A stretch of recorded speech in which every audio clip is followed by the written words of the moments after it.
Hello, my name is Natalie Moon. I'm here to talk about Superman and Lois, episode 5, and this is the Kneel Before Pod. Kneel Before Blog presents Kneel Before Pod. You remind me of the babe. What babe? The babe of the power. What power? The power of voodoo. Voodoo? You do. What? Remind me of the babe. Ladies and gentlemen, boys and girls, good morning, good afternoon, good evening, and good night, and welcome to Kneel Before Pod, the podcast that answers your request for discussion topics. And this episode, we respond to faithful listener Violet's request to take her back to the time of her childhood. Okay, here is the clip proving that she did indeed ask us to do this. Hello, Kneel Before Blog team. This is Violet. I have been told to choose my episode because I have been lollygagging and dragging my feet and agonizing over it. So I have decided to just pick something and hope that nobody throws darts at me. So I'm going to go back in time to your 2017 Christmas special, where my favorite Christmas movie was also celebrated, which is Muppet Christmas Carol. Now, the Muppets were very important to me when I was a kid. So, most of my favorite movies from when I was a kid, in the dark and wild 80s, in the world of Neverending Story and Secret of Nim, had the Muppets in them, particularly Labyrinth and the Dark Crystal. So, I would love, whichever one speaks to you more, an episode on either Labyrinth or the Dark Crystal, that wonderful, fantastical, dark world that 80s children's movies enjoyed. I have been told to choose the contributors. Craig, obviously, you're not getting out of this, sorry. So you and I think Angus and Natalie and Aaron would be a wonderful fit to talk about either Dark Crystal or Labyrinth. Please don't feel like you have to do this. You really don't have to. But you're also really nice for agreeing to do it. So whatever you decide to do. Thanks. Love you guys. And so she's given us a choice, which Craig passed to me, Aaron, your host, and I chose to do both. Yay! Bringing in, of course, the people that have been requested. So let's choose the person who just yayed just then. Let's start out with Natalie. Hi, Natalie. Hi! I have such a big cheesy smile on my face because it feels really nice to get picked for something. How lovely. Which was what the whole 80s film was about, being lovely. No, it wasn't. But I would like you to start off by telling me which puppet from either film are you most like. And if you don't piss Fizzgig, I have no idea what's going on. I think I would be Sir Didymus. Would I? Yeah, maybe. You No. are riding around the room on a dog right now, so yeah, probably. Enough. I don't know. That's a really hard question. Well, fair enough. You gave me an answer. Take my first answer because otherwise I'll overthink. We'll let Violet judge whether she thinks that's right or not. That's a perfectly reasonable thing to do. Let's give the audience something to work from, though, here, because a few things in this agenda are going to be very much perspective-driven. So tell me, how old were you when you saw these films, and what was your first impression of them? No spoilers, though. Is this still me? Yes. Yep. How old was I when I saw both of them? Yeah. Probably too young and both quite scary. I'll be honest. I think I loved the Dark Crystal more. I think I saw it more. I definitely had it on video and seemed to really be drawn to things that glowed purple. It's the same as in Death Becomes Her when they've got the magic potion. That glows purple. I seem to really be into gem shards. So that reason? Is that a reason? The reasons are your own. That's perfectly reasonable to have. Thanks. It's definitely going to come back up later on in the agenda, but I have to ask now, just because you've said, did you like being scared by them as a kid, or was that not a good thing? Let's be honest, we grew up in very scary times because our TV shows, even our cartoons, we couldn't escape from. We had the Animals of Farthingwood that taught us about the destruction of the forests and the traumatization of all the animals that took shelter in their livelihoods from there. And Angus is laughing at me. Were you not traumatized by the Animals of Farthingwood? The laughter's actually just to cover the tears. Yeah, because it was traumatizing. I was traumatized by the Animals of Farthing. Yeah. Yeah. Watership Down as well. Awful. Oh, that was terrible. Yeah. Yeah. So we were scared and terrified all the time. And also, I grew up in a household that tried to PG rate what we watched, but it wasn't really true because I definitely saw Poltergeist when I was about 7 or 8. Okay, that's a step beyond. Yeah. These are not in the same bracket at all. Well, I would have viewed Poltergeist and the Dark Crystal probably on the same line. Wow. Yeah. This is like Angus's mum finding out he watched Alien by listening to this podcast when he was too young. I know. Yeah. I think trauma has been in children's TVs and radars for all of time. But did you like it? Oh yeah, did I like it? It taught me to feel. Fair enough. Definitely taught me to have anxiety. Well, that's going to come back. That is definitely part of the podcast. We have to talk about that. And whether modern storytelling for kids is just for snowflakes or whether it was too brutal. But let's move on. Seeing as you've brought up Angus, let's move across your room to ask him the same question. Which puppet is Angus most like? Good evening, and thank you, Violet, for selecting me to be on your podcast. Well, it's like an award ceremony. Yeah, I'd like to thank you for selecting me. And I like to think that I'm kind of a fizz gig on the inside, but I'm a hoggle on the outside. Really? I just think of a fizz gig kind of roaring all the time, but in a sort of ineffectual way. That's probably me. I'm thinking Hoggle definitely has a penchant for accessories. Oh yeah, he likes beads and plastic things. Yeah. That paints another picture of trauma, though, if you're fizzing on the inside, can't get out. There's some dark childhoods going on here. Yeah. Can I assume that you also saw the films earlier on in life? Yeah, I saw both of these at a young age, although I do remember we had a videotape of something else that had trailers for both of these on it, and that was my very first memory of these. And it's sort of a magical thing because you'd watch tapes over and over again, watch the movie, rewind it, watch it all over again, and you'd see the trailers again. And for the trailers that were on there, you almost kind of made up what the films were in your head because you didn't have access to them. They weren't streaming. We didn't have it all at our fingertips back then. So these were kind of magical things that I'd already made up the stories for. In my mind, and then saw them not too much later. And so, yeah, they've been in my life for a long time. And I think that the scarier aspects of them are good. And that's probably why kids like it, because it is dark. And those are the kind of things that attract you to it, the danger and the threat. I have to say that I have been known on this podcast for not liking fun, which I always thought was a bit of a false, terrible accusation. But I do think that I prefer darker stories. And I do wonder if it comes from simply my childhood having much more darker stories than people get to see now. But what can you do? I have to know, though, were you disappointed to learn the real plots compared to your own, or did they happily exist alongside each other as two different things? No, I think that I'm so familiar now with the actual plots that any kind of notional stories have evaporated into the ether of my young mind. I can't even really remember what I would have made up about them, but it was just, they were like little mini movies that you got to see before the main event on that videotape. Like Natalie, would you pick out a favourite? A favourite of these two? Oh yeah, not the Poltergeist, that's not allowed. Alien. It's interesting, yeah, because when I was younger, I think I preferred the Dark Crystal because, and maybe a lot of kids are like this, anytime there were humans in films or, when there was real life, that was more boring to me. I liked the more fantastical stuff. So because it was all puppets in the Dark Crystal, I liked that when I was wee. But now, watching them both this week, I actually think the way into the film and the audience surrogate, the sort of human element to it, is more interesting to me now. So it's interesting to think that that's flipped, or that you could be whisked away to a fantastical land and be kind of lost in that as a child, but then actually as an adult you kind of want something that you can relate to a bit more. I think that makes perfect sense, actually. I think people would say that they would expect that in the abstract. Whether they'd say the same or not is up to the individual, but in the abstract, the child liking one thing and the adult liking the other, which is wonder versus plot and development. That makes sense to me. But I wonder if Craig can give us a complete set on that. You've got the same questions to answer, but first one is, name your puppet. So it'd have to be Hoggle, just defeated by life. Oh my God. I can relate. Yeah, just completely jaded and bitter and twisted.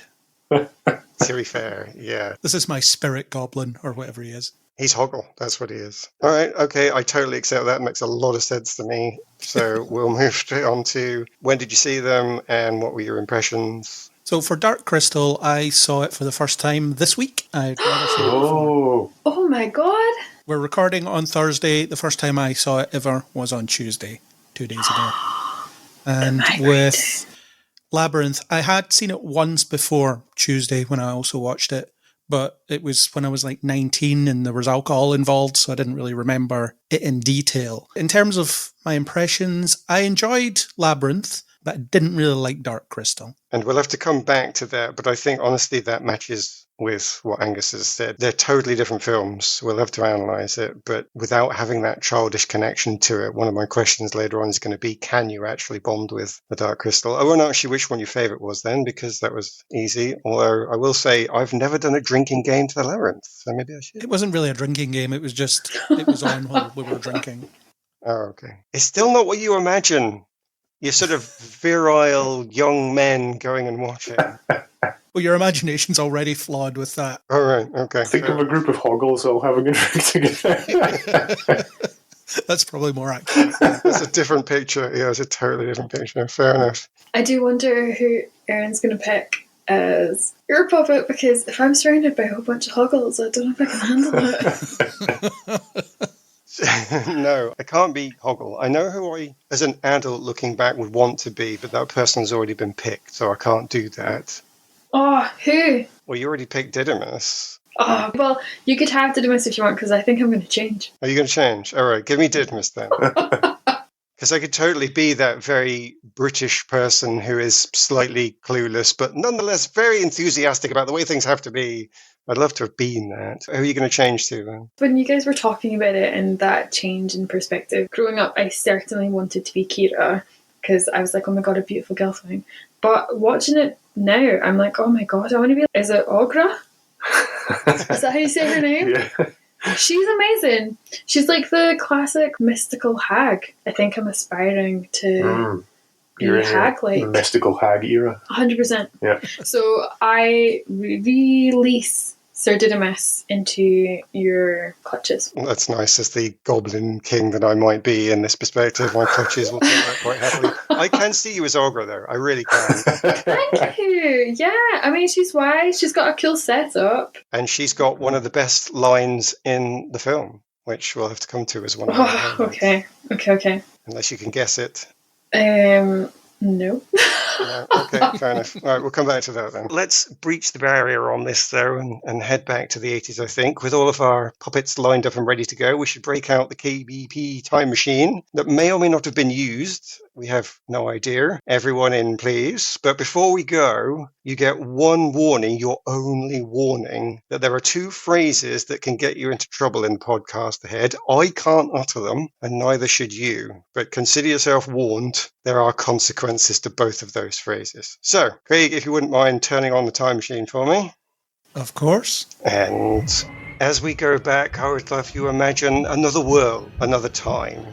In the age of David Bowie, Michelle Pfeiffer and Molly Ringwald, bright colours, Dr. Martens and shoulder pads, Terrorhawks, Fraggle Rock and Pingo, decades ago, when the land of film was looking away from Disney and Harryhausen, tending away from fantasy that wasn't making any money towards realism, we suddenly enter a time of great fantasies, brought forth with puppet, much before the real world fantasies of Excalibur and Conan could ever have been brought in. That is until, of course, the seeds were sown by George Lucas, who brought forth the sun and the rain enough to let fantasy blossom once more. But strangely into a world of grim fairy tales. The Dark Crystal, where two gelflings take up a quest to restore the balance to the world of Thra, overthrowing the evil Skeksis, and Labyrinth, the trial of Sarah, who must rescue her baby brother from the twists and turns of the great labyrinth, after having wished him away there herself into the clutches of the Goblin King. Today we must get out of this time machine then and walk again in that other world.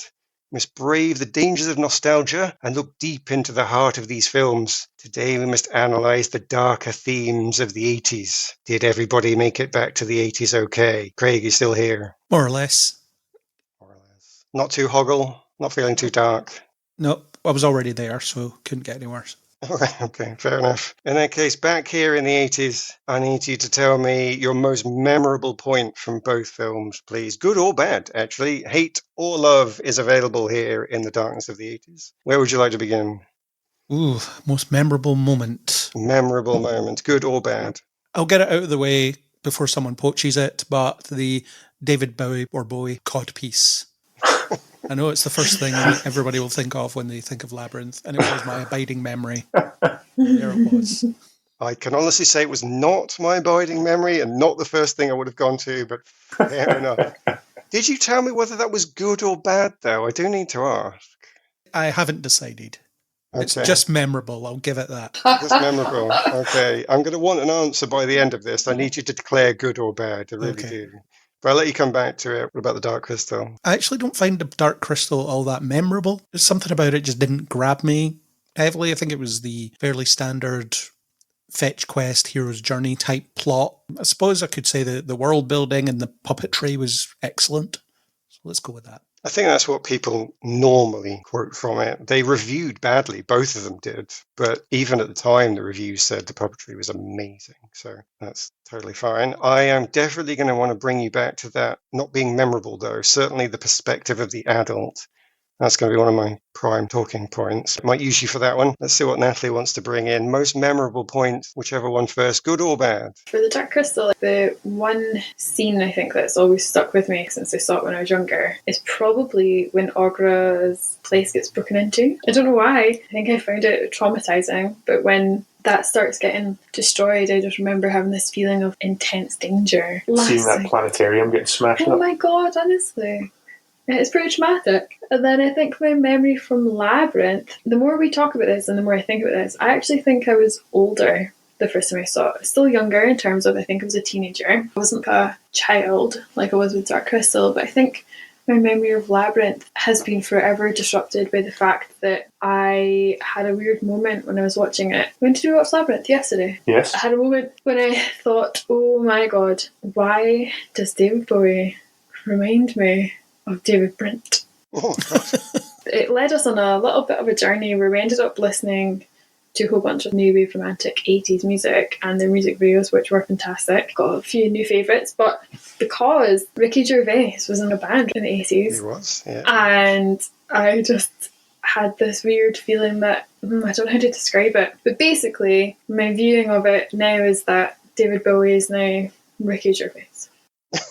Do you know, that is anything like I thought you would say, and definitely something I would happily associate with Aughra. So I'm happy to. The scary part, though, that's not on my list of scaries. I've got a list of things that I thought would be the most scary things from Dark Crystal. It's massive, but that's actually not on one. So I'm going to have to bring back scariness. That's definitely going to be a point. So adult perspective and scariness is definitely both coming up. Let's go to our last person, Angus. Memorable points. I think mine might be one of your scary ones. The lasting thing from Dark Crystal is when that podling gets its essence. Oh my god. Sucked. Yes. Well, I don't know how else to say it. Extracted. It's horrific, and I remember that as a child. That was a very scary scene. I don't know if I could say it's good or bad because I was terrified as a child, but I think that had a good effect because it stuck with me and it is memorable. And then when I watch it now, I can think back to that time. Honourable mention goes to when the Emperor dies and just crumbles away. I found that quite horrific as well. Yep. So those are my points from Dark Crystal. And I think probably the Magic Dance song from Labyrinth, just because if you were to just mention the film to anyone, and even if they hadn't seen it and they'd heard of it, they'd probably know the song. And it just seems like the most sums it up perfectly. Again, maybe when I was younger, as I said before, I didn't like the bits with the humans or bits with real people. And maybe the songs didn't appeal to me quite as much when I was younger, whereas now I've flipped again and think that those are some of the better bits. That's quite interesting, actually, because supposedly music and songs are what attract kids more, although maybe that's of a younger age that I'm thinking of. I remember watching Disney films growing up and wanting to skip the songs. All right. But they're key storytelling devices, Craig. Yes, but I'm talking about when I was really young. I've since come to appreciate them. But whenever I was watching one of these things and then they started singing, I was like, oh, hurry up. I can understand it. I can relate. I think that I was the same. I just liked cartoons. I liked puppets. I liked the things where it was more of an adventure, and it feels like the song isn't really part of the story. It can be, but to me, it always felt like it was taking away from the thrust of the adventure. The songs are the story. When I was younger, It makes sense that you didn't watch Aladdin growing up. I did.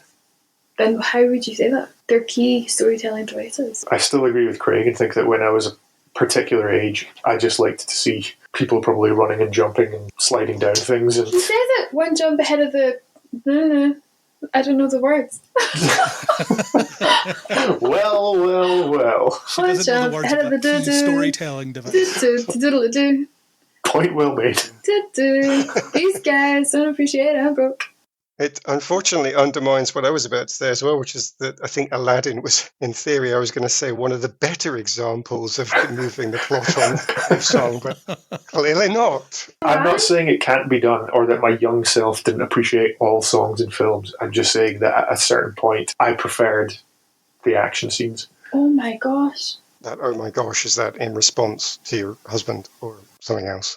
I don't know what's happening. It's in response to things that I've not previously observed in the movie Labyrinth, which is running, of course, in the background. Okay. Funny how you come to watch these things again. This isn't a commentary track. Violet didn't pay for a commentary track. I've spoken about this before because often when we do podcasts, I have not a great memory, and so I use it as a really good device for me to remember certain things. But just there, I'm like, oh my gosh, that is one of those things that I've never paid attention to, ever. At least you're watching the thing we're talking about as opposed to something else like you have done on previous podcasts. Wait, what? When? It's just brutal. Right.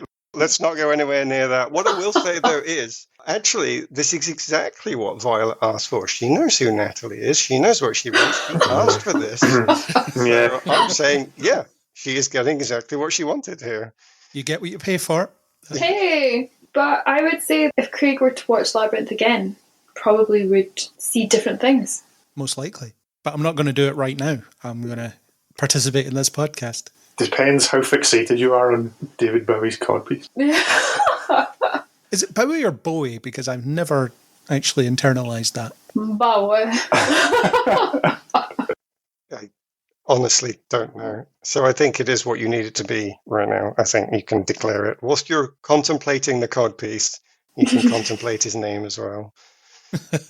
The link that everybody gave me there, I think, no, actually not Craig, but Craig is Hoggle and also looks at the downside of things. So he'll be okay with a bit of fear. Fear was the big deal in people's memory there. That is definitely coming back up. I'm going to pick something opposite to fear, though. I could pick so many things from these, but I'm going to try and pick a couple of crazier, I don't know if they're happier things, but certainly crazier. The line of Aughra that I really liked is the bit where she's inquiring after the master mystic and asks if he's around, and Jen reveals that he's dead. So Aughra says, could be anywhere then. And I've always liked that line. Oh, yes. That's a nice little mystical line. It is. Yeah, she's great. I can't believe I didn't choose her first. That's mental. Really don't know how you didn't immediately channel her, but you have now, so that's good. We got there. From Labyrinth, then, I'm going to pick an obscure point that I wouldn't have noticed as a kid, but watching it as an adult, I decided I quite liked how the goblins go about tasks. So when they're asked to capture Sarah and her friends in the Goblin City, their strategy is to engage the entire city in a massive melee on the assumption that she's probably in there somewhere. And I thought, I like that problem-solving strategy. That reminds me how adults at work solve things. They're just panicking and just doing the first thing that comes to mind and hoping that it works out. And I thought, yeah, there's a bit of growing up for you, which is, of course, one of the things Sarah was asked to do in the Labyrinth. Observe adult behaviours and choose whether or not to copy them. She didn't follow that. So we've got plenty of points to go on with. We'll do this in a bit of a structure. We'll have a talking point. We'll have a game. We'll have a talking point. We'll have a game. Games? And then we'll have a talking point. There's definitely a games in there. So I'm going to take you through your first talking point here, which is on fairy tales then and now, the stories of them both. And Craig has declared, I think, one of them had no story, or at least was totally bored by it.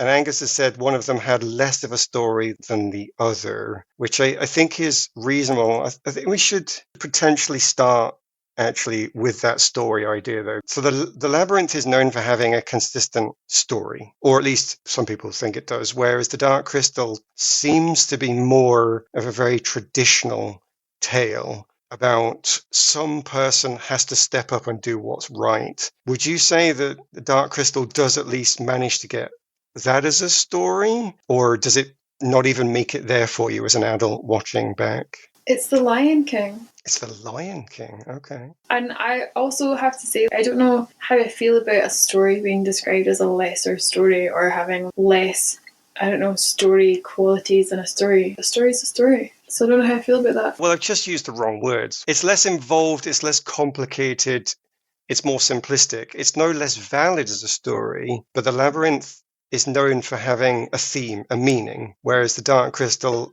more straightforwards. I think the Dark Crystal does too. Tell me about that then. What did you get from it? Well, I'm thinking it's like The Lion King. I need to know more. Tell me more.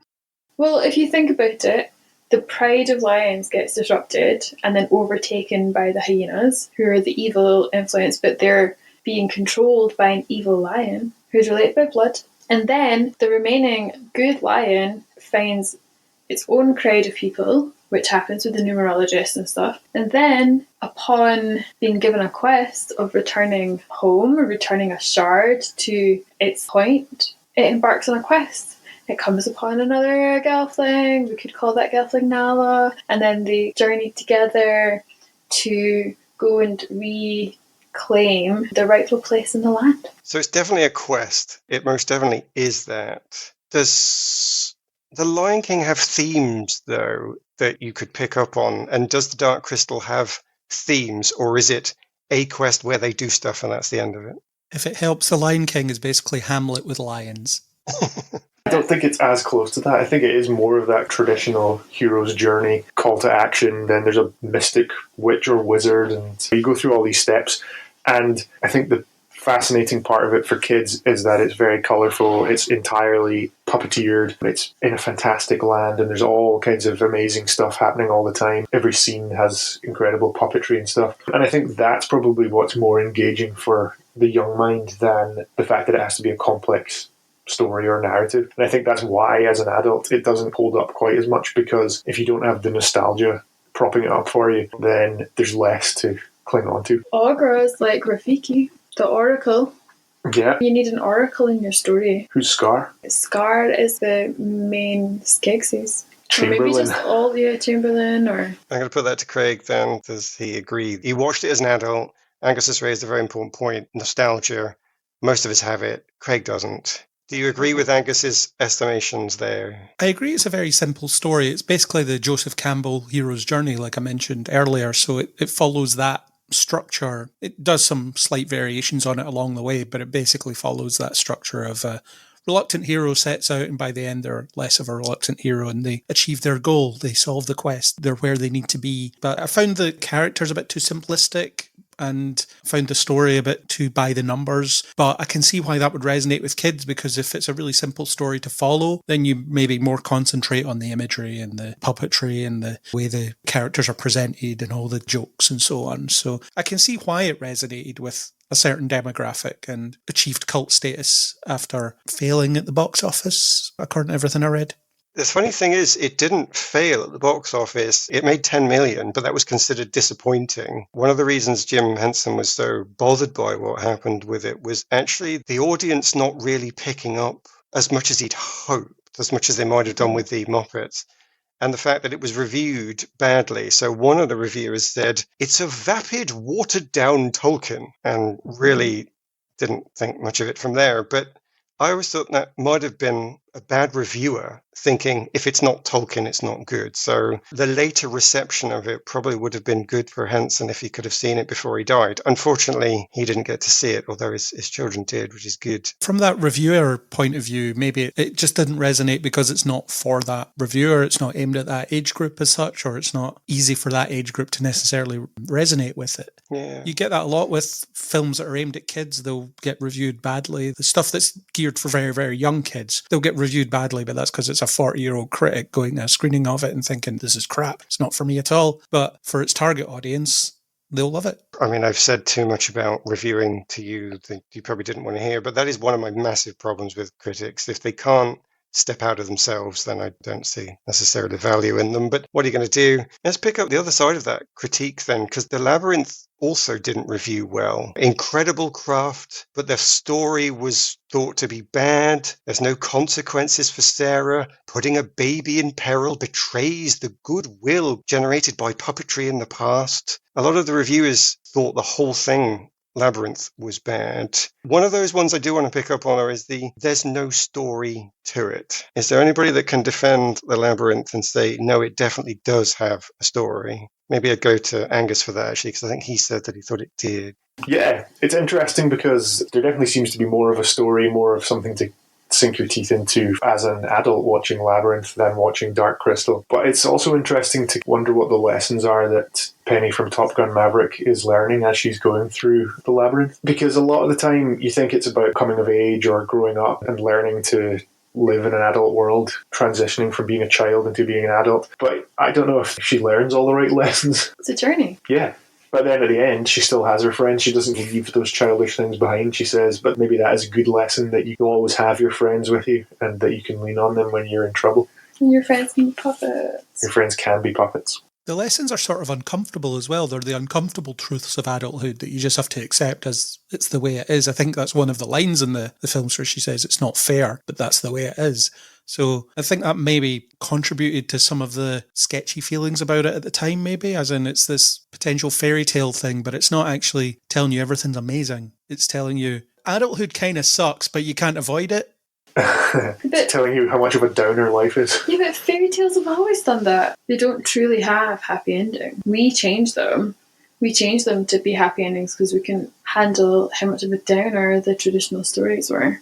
Well, the Grimm fairy tales are, well, grim, aren't they? 100%. You look at the original story for The Little Mermaid, she turns into sea foam at the end. She doesn't go and marry Prince Charming. These decisions that are made have consequences. This growth, all of these things have consequences, and they're usually pretty bad.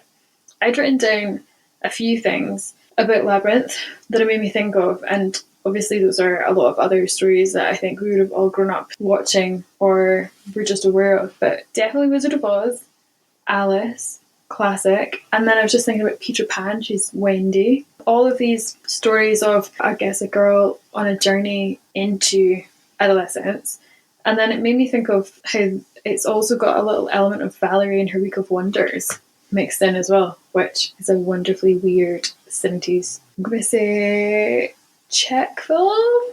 I don't know that one. I know the other ones, obviously, but I don't know that one. You pick modern ones, though, and I think that's a very interesting comparison because the Grimm's fairy tales have a certain bent to them, being written by people who were very Christian and thought children should do good Christian things, which you don't get in your modern stories. Well, I don't know about the Wizard of Oz, I don't know it well enough, but certainly I think in the Labyrinth there isn't that Christian side to it, that you're supposed to be living a certain way. It is just, as two of you have said, the adult world is a bit brutal, but I wonder, is it not still a bit bittersweet? It's not miserable at the end. No. She learns to save Toby and think of that as a good thing. She learns to be not trapped by her material possessions.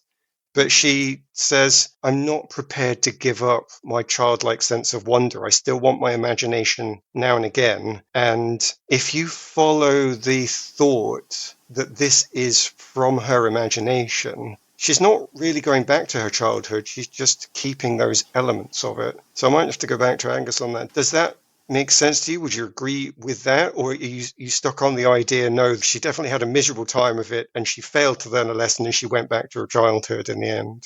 No, I think that there's definitely something in that we see her at the very beginning fantasizing but in the real world and then gets swept away over the course of the film. And I think that it is nice to be able to fall back and realize that even if you are growing up and you're becoming an adult and accepting that everything isn't great, you can still relate to those things that you enjoyed as a child. Which is nice that there's very positive things being said here. And I'm going to take us potentially down a bit of a dark path in this Labyrinth we're in. And I don't want to, but when I was doing my research for this, I saw a very distinctly different response from people who reviewed knowing the film as a child and people who reviewed having seen it now as an adult. And all of the modern viewers, the younger people in today's modern world, half my age probably, all had a different interpretation. And at the very least, they said, this film is icky, which is an actual quote from one of them. And I think about 40% of them said, this is a horrendous film that should never be shown for anyone because the sexualized content and themes of abuse are just wrong and should never be seen again. I don't know if anybody saw any of that. Do you have an innocent interpretation of this? And I think I have to come to the woman of our group here and say, did you ever get anything from The Labyrinth that was just brutal and horrible from the adult world? Well, in terms of that sort of sexualization, yes. But I would say not in my original viewing of it when I was younger. Yes. The other day, I think, when I was watching it, and there's that scene where it's almost like she's being seduced by David Bowie, and she's in that really elaborate dress and she's dancing at the Masquerade Ball. I was like, what the hell is going on here? I could remember that sort of vision, but I think seeing it like that, I was just a bit like, yeah, this is a little bit uncomfortable. And I think this is where, if you do watch Valerie and Her Week of Wonders, it's essentially a movie. It's described as a horror fantasy, but it's really about a girl who basically gets her first period, and then it's about this weird propulsion into that sort of changed way. You know, she's grown up in a way. And I don't know, there was something about it that I thought is a little bit uncomfortable. I don't know if I'd have used such extreme language though. I'd like to draw on that comparison then that you've just made, because I've already forgotten the name of it, Valerie. Yeah, Valerie. That story is definitely about an adult theme. It's about something adult happening to a girl. And that's obviously done on purpose. Whereas I wonder with The Labyrinth, does it cross that line into that adult world? Because it wasn't supposed to. When you hear the people talk, the writers, the creators, Jim Henson himself, and I have to bring up the package that Craig mentioned earlier, even the package is supposed to be what a teenage girl thinks of adult life. So all the things that are happening to her aren't supposed to be real. The peach is not actually a roofie because she doesn't know anything about roofies. It can't be because it's in her imagination. And the ballroom scene being uncomfortable is supposed to just be a younger girl realizing that the adult world has lots of things in it she doesn't understand, but she doesn't understand them. So they're not brought to life.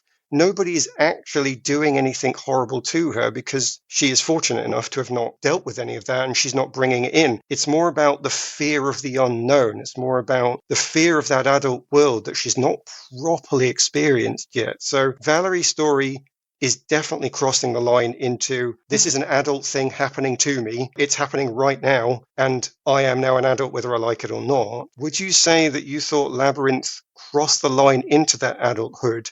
Or do you think Jim Henson managed to create what he wanted? It was fear of an unknown. Well, I think it's all well and good, I think, having the whole, it took place in her imagination and there's that subtext and stuff. I think if we're looking at it by what is displayed to us and what we consume by watching it visually, then we take something else from it, don't we? So there's that. And I do think that for just bringing it back to Valerie for the other movie, yeah, getting your period. There is a transition period of time. I don't think that automatically makes you an adult, of course, but yeah, it's that transitional time for sure. And I think that it's maybe something that as an adult watching this movie, I feel more aware of. We talked about earlier, having the difference in perspective, the difference of time. It's not how I viewed the movie when I was younger. I think that's a fair point that you bring up. If I attempt to summarize, and keep me right if I do it wrong, but I think you said you add a little bit of yourself into the viewing as you watch. You're bringing your experiences in. And so everybody's viewing experience is different because what you bring is different. Yeah. If that's true, then I can go to, I'll pick Angus again, just because I've no idea. I want to ask you the same question. So you don't have that female perspective looking back on it. Do you think the writers crossed a line, or do you think they stayed in a risky place, because it's a risky subject, but they didn't cross the line into something horrible. Maybe I'm being naive, but I'd just never seen anything approaching this subject that we're talking about. Obviously, there's themes of growing up and coming of age and things.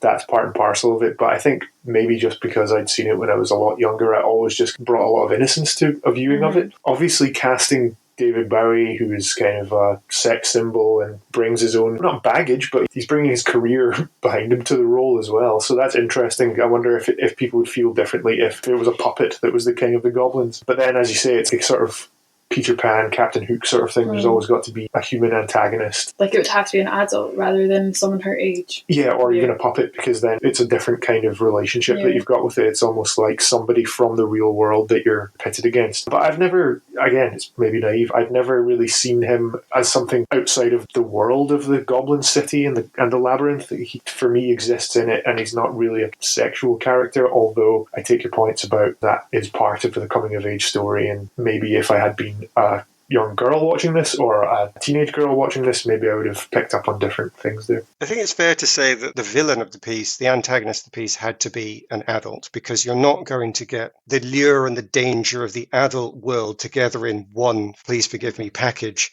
unless you're going to pick somebody like David Bowie to do it. So he had to be that. And they picked that on purpose. They said, we want somebody that a teenage girl is going to consider both attractive and dangerous. And who better than a rock star? Oh my God, that's so fun. But dangerous in the way that people think of danger as a young person. So going for the bad boy, not actually dangerous like he's a rapist, but in that much more innocent interpretation of the world, because he's supposed to be what Sarah thinks of as an adult, not an actual adult. And that's why I wonder about crossing that line. And even bringing up the codpiece then that Craig wanted to make sure we got into this. That was done on purpose. A lot of people critiquing the film said, oh, they accidentally left in the codpiece. No, that was part of creating that Mick Jagger, that's a bad reference because he's too old, or maybe he's not, creating that image. It was the musicians, the rock stars are slightly sexualized. So it is there intentionally, and I think it is a matter of whether it crosses a line. I will say, though, that the main writer that brought everything together was a woman. So we couldn't say that this was done by adult white men creating the wrong image of what a girl thinks of. But I've given Craig enough time to consider the codpiece. I think I should go back to him and see if he's made up his mind on it yet or not. No, not yet. Not yet. That Okay. took a little longer. It took a bit longer. Okay. I was going to quickly mention one of the things I think I realised or recognised from popping a note down of my observations, I think, from the last couple of days and watching them again, is that all of those stories, it's a young girl centred in the story where she's burdened by having a duty of care or having to be a caregiver and having to give up playtime or having fun to do that. It's interesting because I'm trying to think of stories where the situation is a guy, and the only one I can think of is in The Goonies. I was going to say, saddled with all his But then even then brothers, friends. it's in a funny, very adventuristic way. But I can't think of any where it's one boy coming of age. They will exist, it's just in my head right now I'm like, oh, all I can think about is Snow White and Alice and Wendy, all of those names. It's not quite in a fantasy slant, but Ferris Bueller's Day Off was out at the same time as this one. Yeah, and he gets to continue having fun. And what are his repercussions? None. He doesn't face any consequences. He gets enabled to continue having fun and going out and doing whatever he wants. And it's interesting that the stories that centre young girls coming of age don't give them the same opportunity to continue having fun and adventure. And I do say that I would maybe have started to view this a little bit more harshly upon this viewing had it not been at the end where she is allowed to continue having her dolls and her bears and thinking about, I don't know, role playing. She gets to keep that. Does the Lost Boys count? Jason Patrick has to pal about with his wee brother in that, and he's trying to go out and meet girls and be a cool biker, but then he's kind of saddled with his younger brother. Again, they still get to have lots of adventure and fun and become vampires.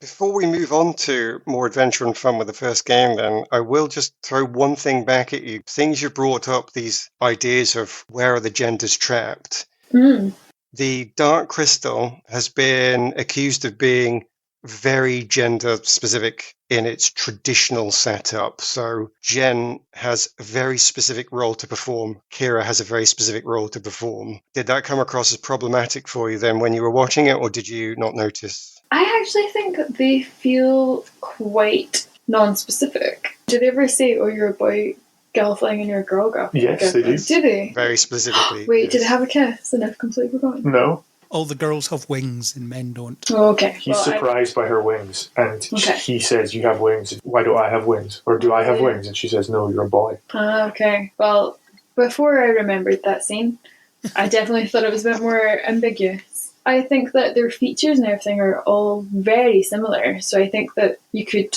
approach it where you don't know that, but I guess they've made it very specific. Well, if you didn't notice, you didn't notice, then it wasn't offensive. I'll throw it to Craig as well. Why not? Did you even notice? The whole genderness of it. That it's very traditional. I can give you examples if you want, or you can tell me that you saw it or didn't see it or didn't care or whatever. I can't say that I necessarily picked up on any kind of gender politics as such that were going on. But although I did notice in Labyrinth that it was about a young woman sort of being forced into adulthood. In the Dark Crystal, I thought it was just, well, particularly two people or two gelflings being forced onto a quest. But the interesting thing I found as a contrast between the two of them is the Dark Crystal is very much about know your place and stay in your place. Anytime that either of them ask questions, they're told don't ask questions. But in Labyrinth, Sarah's encouraged to question everything. Yes. To abandon her preconceptions about everything. She has to reassess how things work. So Just like it's Alice. interesting how one is just about how strictly this is how it is and you shouldn't question it, and the other is no, question everything. Nothing is what you think it is. I wonder if the gender situation is because boy gelfling does the action and the final piece puzzle, and female gelfling has to give herself and her energy and Has then to die. be saved. I think it's interesting that in the Dark Crystal, they're the last two of their kind, and you kind of expect that they're going to get together. Repopulate the species. Yeah, maybe in a modern version you wouldn't have that, or it might be quite interesting to see the last two of a kind and they absolutely hate each other. There was a Netflix sequel to it, wasn't there? Or is it something different? Yeah, there was. I haven't seen it. I could bring myself to watch it. It was a prequel, not a sequel. It was a prequel, okay. Technically accurate. That's maybe just a sort of traditional fairy tale type device that if you're a boy gelfling, you happen to stumble upon the only other gelfling, she's a girl, and therefore you're instantly going to get on and go on an adventure together. And maybe we wouldn't have that sort of story nowadays. Yeah, it definitely seems very traditional. It's set up. Not that that's bad. I didn't see that as bad as a kid. I didn't necessarily see it now, but I definitely agree with you that the Dark Crystal is an old-fashioned fairy tale where people go along. It's almost got that Christian setup to it. This is the way you're supposed to be. And then the Labyrinth seems to be much more of a more modern setup where she is actually learning a lesson. She does change at the end. She has character development, whereas Jen and Kira do what they always would have done. They are part of that world. Yeah, they're cogs in a prophecy, aren't they? They are. They exist to perform a function, and that's all they will ever do. Although Kira at least seems to have a personality, which poor old Jen was never given. He really is just the plot force enacted. So she definitely came off better as a character, I think. He likes baths. Does he? Does, I guess, yeah. He plays some music. Reminisces fondly Oh, he about does taking a bath. reminisce with the baths. Oh, with the numerologist. Right, let's keep this vibe up. Let's get a bit of fun going on. Let's do the game. So we can play the game of quotes. People at home can also play along and see how much they would score. Oh, God, okay.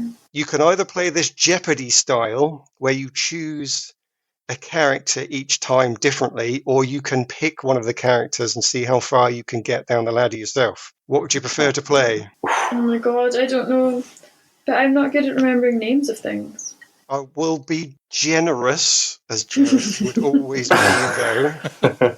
You won't have to get the quotes exactly, you just have to get close enough.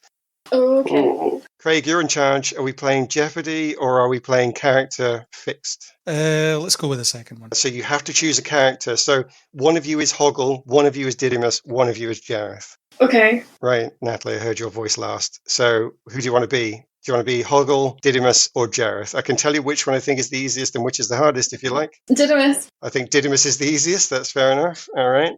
Yeah, he's got like 5 lines. All right. I am going to start off a quote, and you have to end it. Oh no, I didn't understand the question. I thought you were going to be like a quote and we'd have to be like, oh, that was definitely Didymus. No. This is such a quotable film that I expect you to know the quotes. I think I'd be better at being Jared. You've made your bed. No lie in it. Okay. Yes, it is. All right. Are you ready? Oh, yes. So your first quote is, "But I live by my sense of smell. Ah, the air is sweet and fragrant and..." Sweet and fragrant and pure. Oh, that's not very...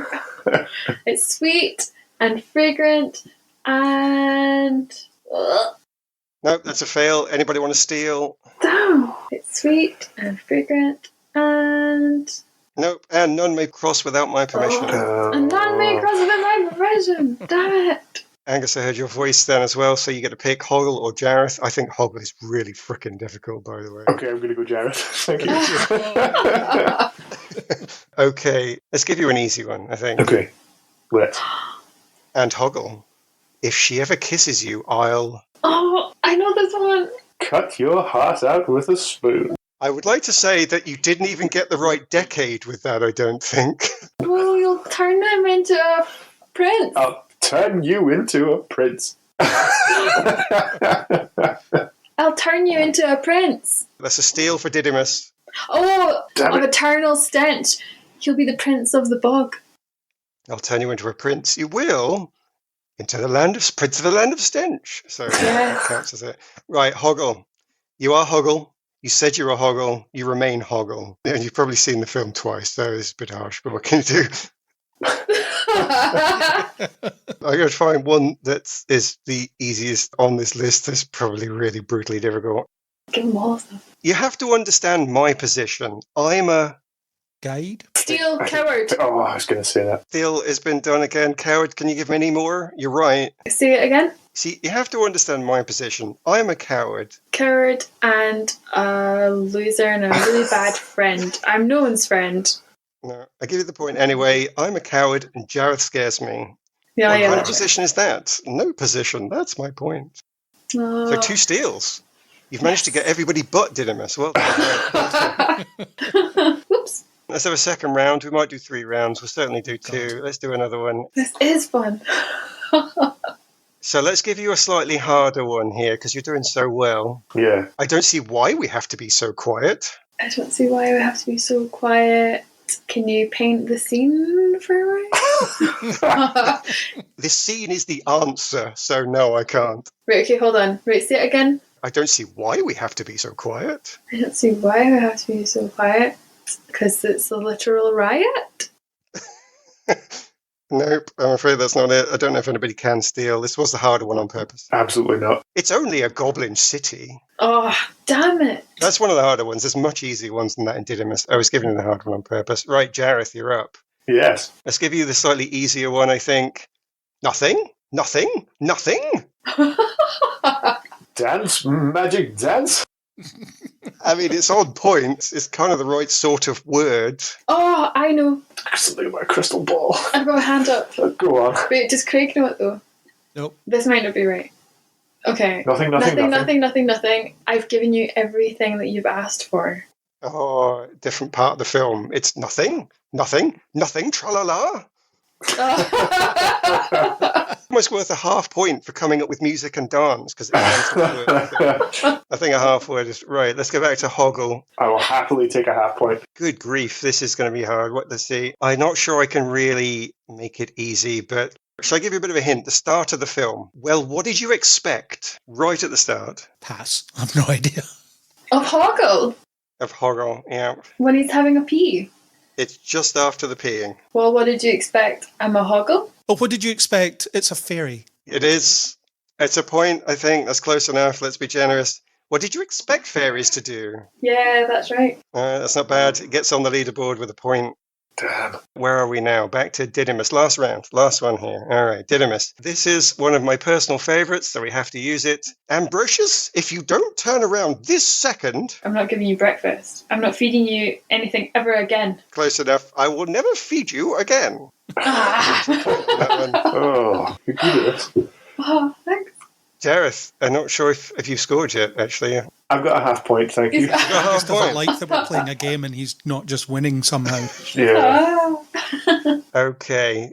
You can have the big famous quote if you want, or you can go away from it. Oh, the big theme. Yeah, give me the big famous one, but I'm ready to fail. You want the big famous quote? All right, okay. You should have offered some kind of points trade there to really up the ante. You can go for the big famous quote or you can go away from it for triple points. That wouldn't be fair. I think that's actually a reasonable thing, and quite frankly, I can change the rules whenever I want, so that's perfectly reasonable. But for the first time in my life, I'm about to win something, Aaron, and now you're changing the rules. Even if I offer him double points, he still can't beat you. What are you worried about? That's adulthood, Natalie. Sometimes you think you're winning and then they change the rules. Oh my god. Yeah. It's so unfair. Yeah. She didn't actually say the danger line, though, I don't think, so she was safe. I didn't hear the actual words to look out for. Right. I have reordered time. I have turned the world upside down, and I have done it all for you. Your time, turn the world upside down, not all for you. I'll give you a hint. The next word is I'm. Not a good hint, but it'll do. I'm sorry, what more do you want from me? To be fair, that is the spirit of what he says. Yeah. So, Yes, another true. half point. Yes. I'm exhausted from living up to your expectations. Is that not generous? I'm exhausted from living up to your expectations. That's a different play, I think. Right, Hoggle, you don't have a key line, I'm afraid. You don't have like a big finisher. But we give you one of Hoggle's sort of denouement a bit towards the end. Well, what are we waiting for? Okay, that's not a lot to go on. Hoggle is really difficult. Yeah, what are we waiting for? It's his last line before the final battle. Oh, it's something about a rat. It is. It is a rat. What? I'll give you a half point for that. Can you give me anything more? Let me think. No, just the rat. I remember something about a rat, but I don't remember anything else. Time to get rat-arsed. Let's get that rat who calls himself Jareth. Ah. So you are correct. Why did I remember that? I think Didymus takes it. There may be more famous quotes in it. I've no idea. I'd like to know how well Violet did on that, whether she probably got all of them. Yeah, I think she probably got them I all. think Violet absolutely nailed that. I have to say that your Didymus impersonation is fantastic. I was doing Jareth. He was doing Northern Jareth. And I was about to compliment you on your Jareth, actually. Oh, I was thank you. like, we do have a really wonderful collection here. I've not been able to offer any voice myself. Next year we'll do a table read. Oh. Oh. Well, I have many more of these that could be done as sort of some sort of Christmas quiz or something. I might have picked the wrong ones out there. Oh, give us another one. One final one to finish on then. Who do you want? Hoggle, Didymus, or Jareth? Go Hoggle or go home. I was going to say Jared. No, Didymus. Wait, there's no more Didymus. It's definitely one of those. Yeah, we are going to have to settle on one of them. What do you guys pick? We could work together as a team. Ludo. Ludo. Do you know, I almost put Ludo in, but it's pretty much him just saying Ludo something. Yeah. Smells bad. I would just say Ludo, and you would just have to guess which one of 20 words it could have been. Rock's friends or whatever. Exactly. Yeah. Yes, we win. Smells bad. We won at Ludo. There we go. Perfect. Right, enough such fun. Let's get back to the seriousness of this. The second of three topics is the puppetry and the effects, because obviously this is all about puppets. But I want to bring the effects in as well, because the owl in the labyrinth is supposed to have been the very first fully digital animal ever shown in cinema. So effects are to be considered. Ooh. No way.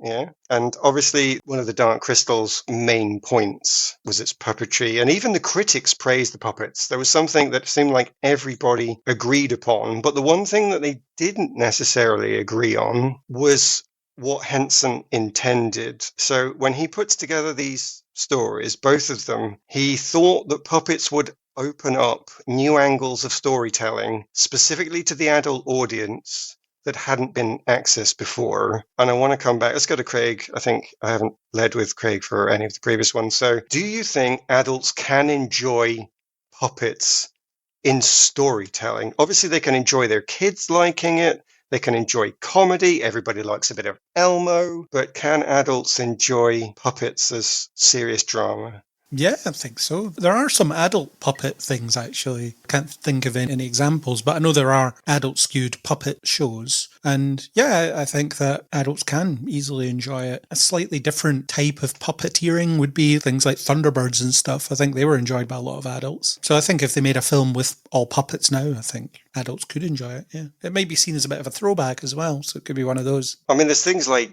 Avenue Q and all this as obviously definitely adult, as it were, puppetry. Team America World Police, there's one. Yeah, but they both use comedy. Yes. So maybe I go to Angus. Can adults enjoy puppets without it being comedic? I know there's comedic turns in both films, so that's allowable, but can adults enjoy it if it's not raw comedy?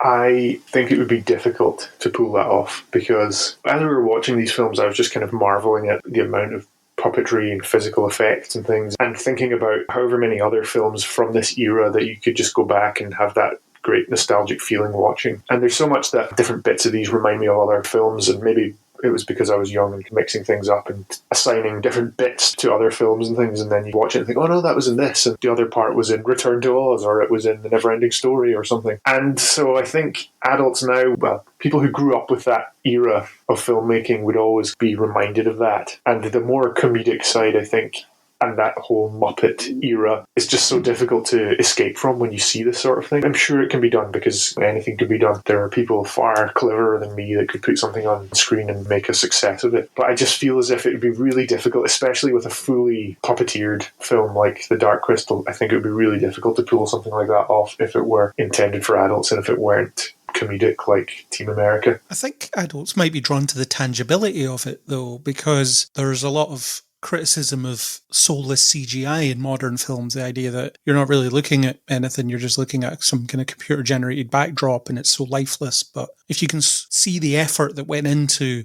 making the puppets do things, then people might be drawn to that as a tangible quality in a film.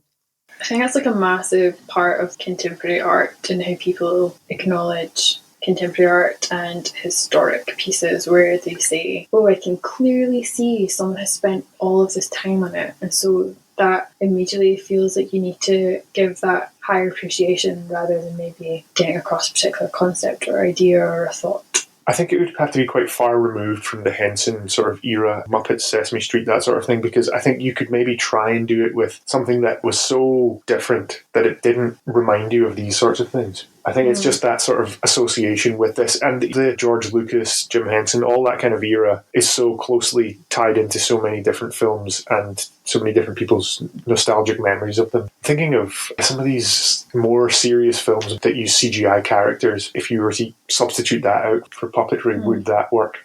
Yeah, I have to say that the puppetry, I think, in both films is incredible. You're looking at it and you're like, every single movement, eye roll, furrowed brow, everything. All of these things are captured. And so much hard work as well. I think I've heard about the amount of, in the Dark Crystal, the Mystics or the Skeksis puppets, or something like Teenage Mutant Ninja Turtles, whenever there's someone inside one of those suits, how much hard work it is to operate all that stuff. And it looks quite effortless on screen, but it's sometimes easy to kind of forget how much performance goes into it. I was looking at the characters online, and there's headshots for the right hands of both Kira and Jin. So you're just kind of like, oh my god, that's so much skill and talent. But I have to come back to Erin's original point about whether or not puppetry can be for adults. And it absolutely can, and I think its origins 100% were aimed at storytelling for everyone. I had to look up the name of traditional Japanese puppetry, which is bunraku, and that's something that originated, the 17th century Japan, and it's used today on the live stage production of The Lion King. Didn't think I'd be mentioning The Lion King again, but when I worked at a theatre, I remember when The Lion King booked itself in for 3 months, and we all got to sit on stage and listen to the pitch meeting, basically, of what they were doing and how they were bringing The Lion King to the theatre. So we got to hear about the traditional types of puppetry that were incorporated in this production, and they mentioned several different types of puppetry, shadow puppetry and the bunraku stuff. And I know that we could say that The Lion King is an animated movie and so therefore it's for children. But again, we're going to go back and say, well, it's really the story of Hamlet. And I think that puppetry's origins wasn't for kids. So I think you can have serious stories being told. I think it's maybe just not the puppetry that we're used to, because we have maybe only been shown a really small world of puppetry on film. There's definitely other movies, I can't really think of them, where I've seen puppetry be incorporated in a way that's definitely not been for children. People might not be doing it. I think it's interesting that Angus mentions that need to go away from Henson, because I do believe that would be the reason that Age of Resistance, the prequel, didn't work. Netflix cancelled it. It didn't get the views. And I don't believe that that was because it wasn't good enough. The characters were just as believable, just as real. But if people are still sitting there going, much as the reviewers did back at the time, oh, it's such a betrayal taking the Muppets of Sesame Street and doing horrible things with them. Where did you make that connection? Nobody else did, but people couldn't get away from it. Yeah. But even now, people aren't prepared to watch more Dark Crystal other than the faithful. I mean, it is a really dark, bleak story. I don't know if maybe it's just the topics. I'm definitely thinking about current events worldwide. There's definitely scenes in that are so dark that maybe we're moving away from seeking out those scenes in our entertainment when we're being surrounded by them. Let's do a quick round of that, actually. So you've already given me the Emperor's body crumbles. You've given me somebody's soul being drained. Let's throw in a few other ones here. The casual introduction of slaves. Oh, yeah. The Chamberlain being stripped naked and cowering and calling out in pain. Giant beetle creatures that capture each other and wiggle like insects while also being big enough and dangerous enough to blatantly flatten you. Olgra has a detachable eye. Little furry animals get eaten by plants and eaten alive by Skeksis, and so on. Anybody got any more to add to that list of horror? Yeah, there's a scene where Jin is under the rubble and his hand is the only thing visible.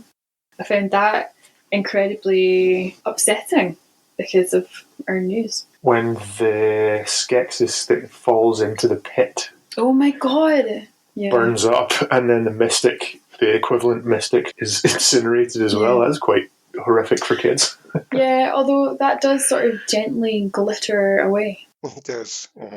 Rather than what happens to the Skeksis. Yeah. It's just all quite trauma, I'll be honest. I think watching it as an adult, maybe where you can relate it to real life horrors, probably makes it a much harder watch. I don't think we treated properly with the horror for kids there, actually. There's one thing I definitely wanted to bring back up on this. So all these puppets are horrible. The world building, as you say, was amazing. Nobody would challenge that, I think. Henson brought a believable alien world to life in Thrar. But nonetheless, he wanted kids to watch it. And there was a statement somewhere that said, it is healthy for children to be scared. And I wonder what we all thought of that. Do you agree with that children should encounter fear in the safe environment of their own home before they go out into the world and encounter it? Or should they be protected from it? I think yes. I think that they should be.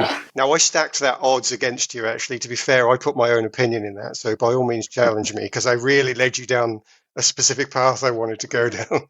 Well, I think having it under the guise of encountering something that's maybe not nice, but then, being in an environment where you're ultimately viewing it in a space where you're not physically in any danger, just mentally. Yeah, but then I'm agreeing, and I'm saying that from the position of having a very comfortable childhood where I wasn't presented with anything particularly scary like that. It was thrilling, I think, to watch things like that, or to see Luke Skywalker have his hand cut off. As horrifying as it was, those sorts of images stuck with me. You didn't want to look away, because as a child, I think you're kind of confronting it and forcing yourself to look at the scary stuff because it is thrilling. But again, that's from a position of comfort and where I didn't have anything else to worry about, so that was the kind of thrill-seeking I was going for. Well, let's flip it then the other way around. What I could have said was, is it not completely unreasonable to show somebody, not the Labyrinth, that was on purpose lighter? They did that on purpose. They said, oh, the Dark Crystal got away from us a bit here. Let's do the Labyrinth to be a bit nicer. But if you take the Dark Crystal, I could have said, isn't it completely unreasonable for somebody to inflict terror on a child,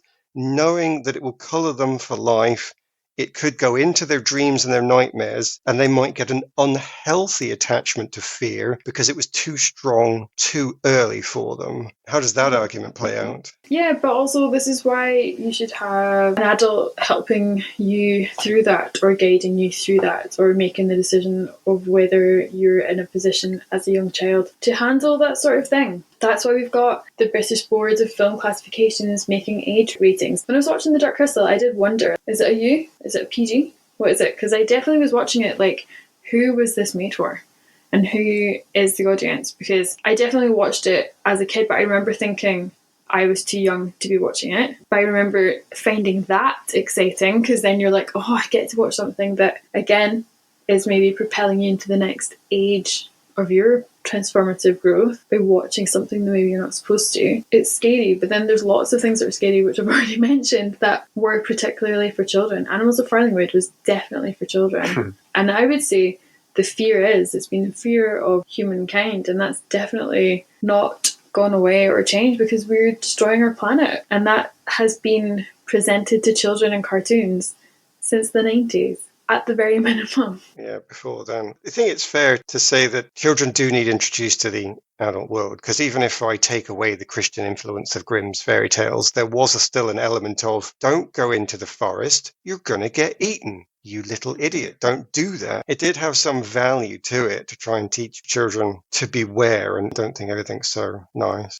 I do think it's down to parents to curate what they think their children are ready for, and they're not always going to get the right call. Sure. I do remember my mum suggesting that I watch the original Halloween, and I was too young for that. I had nightmares for weeks. I still remember it, and I can watch the original Halloween now and think, what was I worried about? But at the time, it had a really profound impression on me. But at the same time, people and kids like to be scared. They like to seek that out. They just like to be spooked. If you're ever in the cinema watching a horror movie and they do a jump scare and everyone just sort of goes, usually the reaction immediately after that is they'll laugh, because it does create that response. It's that idea of, I can't believe I was scared of that. It's that kind of safety. Once you realise, that can't get me, it just startled me. And then the only outlet after that is laughter. I think the laugh is a nervous response, though. Yeah. I don't know if it's a laugh because it's like, haha, that scared me. I think it's like oh my God, that's the only way my body knows how to channel this weird experience. I'm for that. I think a little bit of controlled terror is fairly healthy.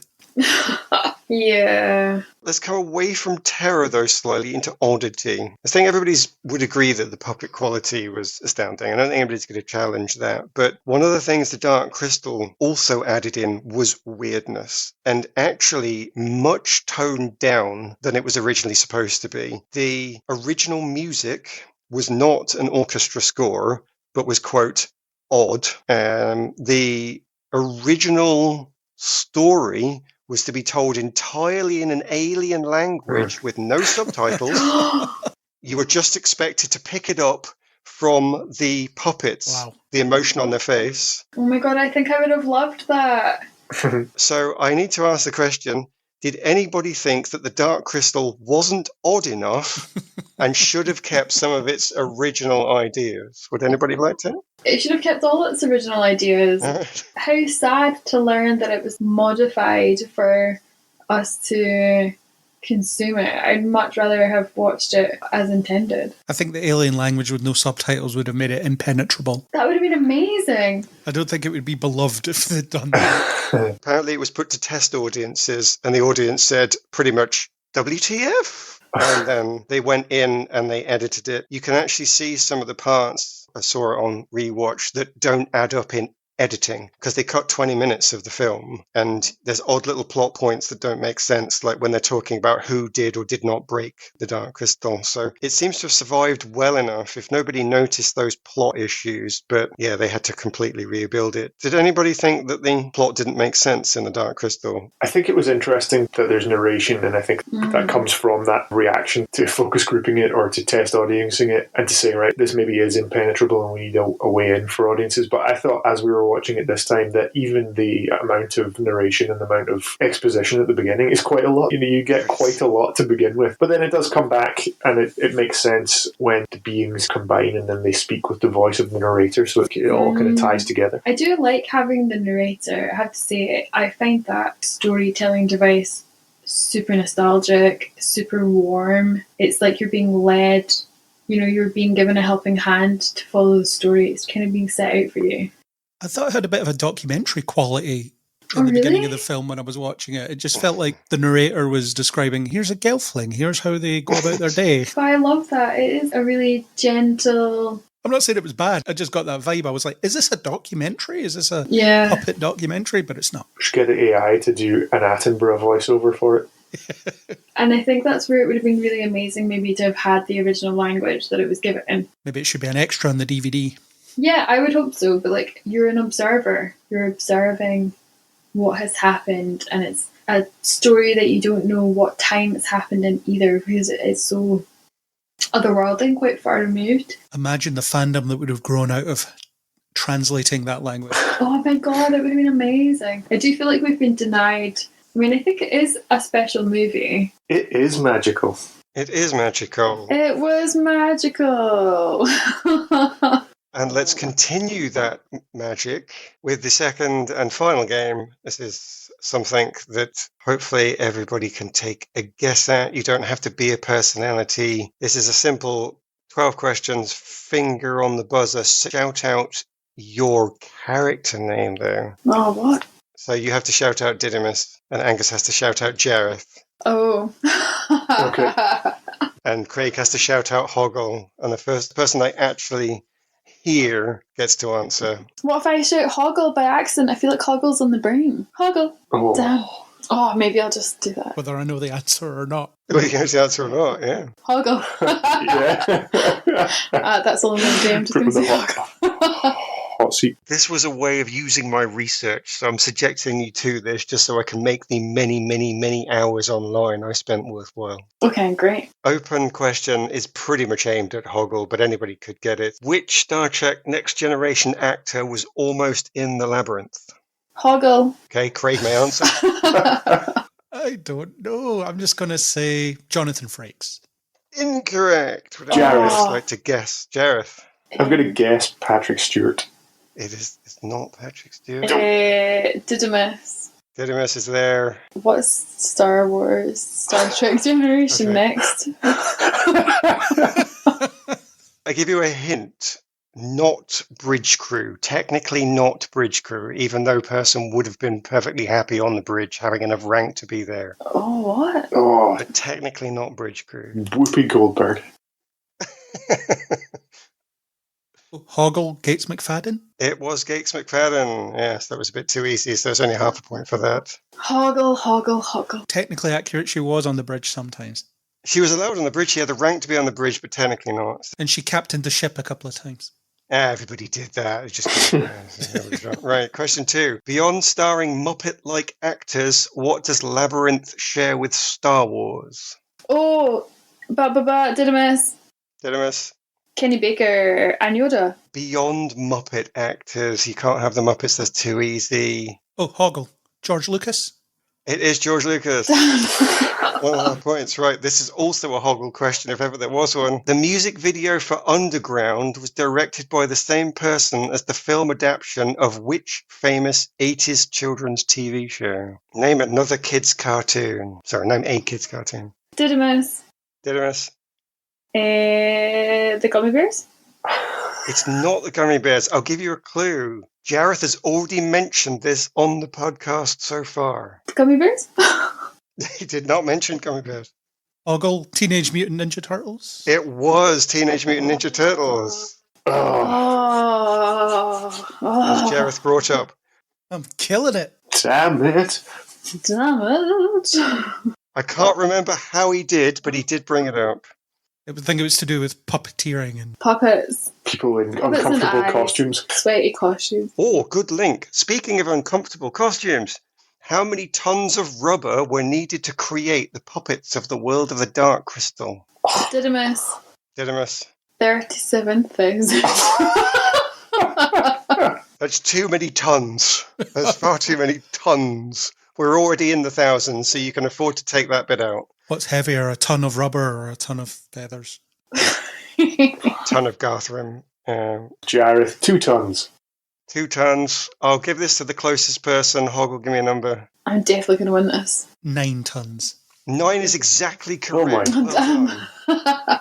Promise I'm not sitting here Googling. 9 tons. 9 tons of rubber needed for the Dark Crystal's Realm of Thrar. That was a shot in the Dark Crystal. Oh, very good. Skegsies are pretty massive, so. How many great conjunctions were there on the world of Thrar? 1. 2. It's not a name of a character. Neither is Hoggle. two. Hoggle. Craig may answer. How many conjunctions did you say? I did say that. Now you know what that means. 6. Incorrect. Didymus. Didymus. 1. 2. Incorrect. 2. Jareth. Didymus 2. Gareth. 4. Incorrect. Didymus 2. 3. It's 3 sons, but it happened once and it happens again. 2. Didymus 2. Jareth, 9 tons of rubber. So by saying all the numbers, I have to admit that Didymus did eventually say the right number. 3. Didymus 3. 3 sons. It is 3, but you don't get it because there Right. aren't too many guesses. You just threw so many numbers at the wall. It's Natalie's classic DDoS attack on a quiz. No, but there's 3. Is it because there are 3 sons? No, the conjunction is when they align, and the alignments happen 3 times. Dang it, because I almost talked about the Holy Trinity earlier when you were going on about Christianity. I don't know if the symbolism was in there or not. Once to bring the Urskeks, once to shatter them, and once to bring them back together. Oh my god, it's like the Lord of the Rings. Maybe. In the Dark Crystal, bind them. Next question. Think of really famous singers from the 80s and name the 3 that were considered for Jareth before David Bowie. Didymus. Didymus? Adamant. Nope. Whitney sorry. Houston. And Rod Stewart. Incorrect, I'm afraid. No point. Jareth. Jareth. Michael Jackson. Correct. Oh my god, that would have been incredible. 2 more. Billy Joel. Not sexy enough. Try sexier. Noted sex symbol, Billy Joel. Gotta go sexier, I'm afraid. Oh, dangerous. Madonna. King of sex. Elvis Presley.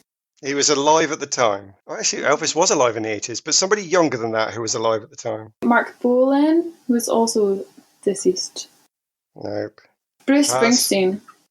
Incorrect. Oh, Mick Jagger. Nope, too old, sorry. Not sexy enough. Bob Dylan. Okay, you're just getting older and older. No, I'm going to have to give it to you. It was, of course, the king of sex himself, Prince, or should I have said Prince of Sex, Oh.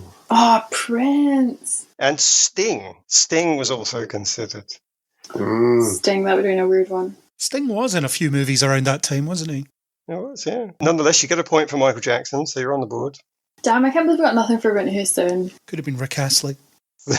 Not sexy enough. Garthim costumes were so heavy that law demanded that the actor/operator get breaks after how many minutes? Didymus. Didymus? 4. Very close. Give you a half point for that. I think that's 8, because I was almost going to say 6. Just getting further away. Jareth 2. Yeah, 2, getting further away, sorry. 5. Didymus 5. Didymus has already guessed, so moving Damn. on. But I was close though, right? And I got a half a point. You were close. Hoggle 7. In which case, I should follow the point system I've used before. Closest to the point to the closest person. So it was 5. They could only act for 5 minutes before they had to get a break. Wow. That's intense. That must have been wild. I mean, wearing the best part of those 9 tons of rubber, you can't really blame them, to be honest. Mm-hmm. Sticking with numbers, how many limbs do the following characters have in total? Chamberlain, Jen, and Kira. Jareth Jareth. 12. Wait, who was the third character? Chamberlain, Jen, and Kira. I'm hearing 12. Point to the closest person, I think. Didymus. Didymus. 14, because the Skegsies have got 2 tiny little hands on their back. And are we counting wings? I'm not going to help you. What's your final answer? 14. Okay. Does Hoggle want to jump in? I'll go for 16. 16 is exactly correct because wings do count. I counted them. So you got 6 for Kira, 6 for the Chamberlain, and 4 for Jen. Total of 16. That's 2 shot in the darks that have been 100% accurate. Tonight is my night. Oh, damn. I did not add that up properly because I remembered the tiny little creepy hands on the backs of the Skegsies. You did, and I'm going to give you a bonus point just for that, because that is the thing that most people don't realise. That is worth a point. I remembered nothing and I'm just guessing. That's true. All right. What appropriate decoration topped Jareth's cane when he was singing Dance Magic Dance? Didymus. Topped his cane when he danced. A jester hat. It was not a jester's hat on the top of his cane. No. Jareth.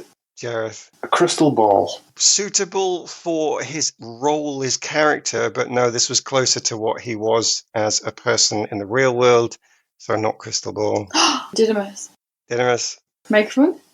It is a microphone. I'll give you that. It is a microphone. That wasn't a scattergun. That was a valid guess, so I'll give it to you. Which Python's, as in Monty Python's, script was declared too random to make it as the final draft for the Labyrinth script? What? They invited a Python to write a script. Which one? I've never seen a Monty Python movie. You just have to know who the people are. Hoggle John Cleese. Incorrect. Hoggle again. Hoggle gets another go. I don't know any other Monty Python people. Jareth. Terry Gilliam. Oh, so close. Half a point for saying Terry. Didymus. Baldric. That's not another Terry, so no points for that. Terry Pratchett. That's a Terry, I will say it. That is true, but worth no points because Terry Pratchett was not a Python. It was Terry Jones. Terry's Chocolate Orange. Right, back to Hoggle questions. Which production house produced a comic book adaptation of The Dark Crystal? Didymus. Dark Horse? No, that might have been cool, but I'm afraid not. It would have been well cool. Hoggle Marvel? It was Marvel. What? Right. But I can't give you the point because you didn't say Hoggle. So anybody want to jump in? I didn't hear it. I didn't hear it.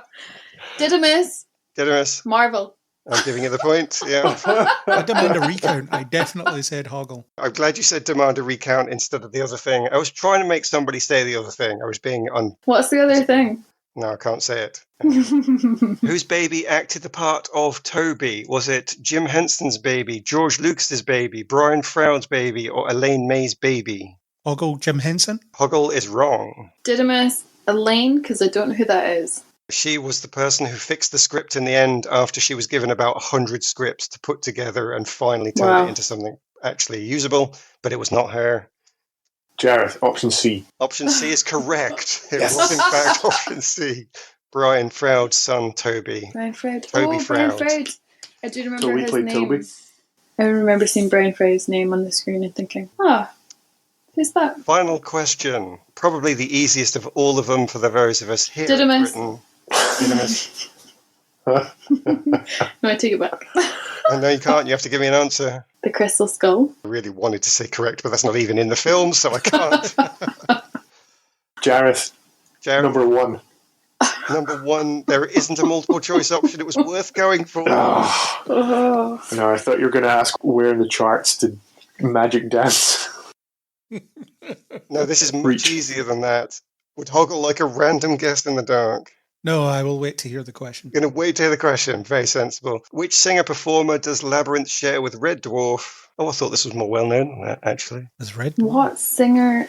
Which actor from Red Dwarf was a singer and performer in Labyrinth? Didymus. Craig Charles. He is not a very well-known singer and dancer, but one of the Red Dwarf cast is. It's not him. Hoggle. Danny John Jules, the cat. Very famous singer and dancer. The cat was good at both and used his skills in the Labyrinth. He was a fiery. He was one of the fieries. Chili Down. Chili Down is one of the guys that took their heads off and took their arms off and took their eyes off. You don't need two arms. It was those guys. The Crack Foxes. Yes. Oh, no.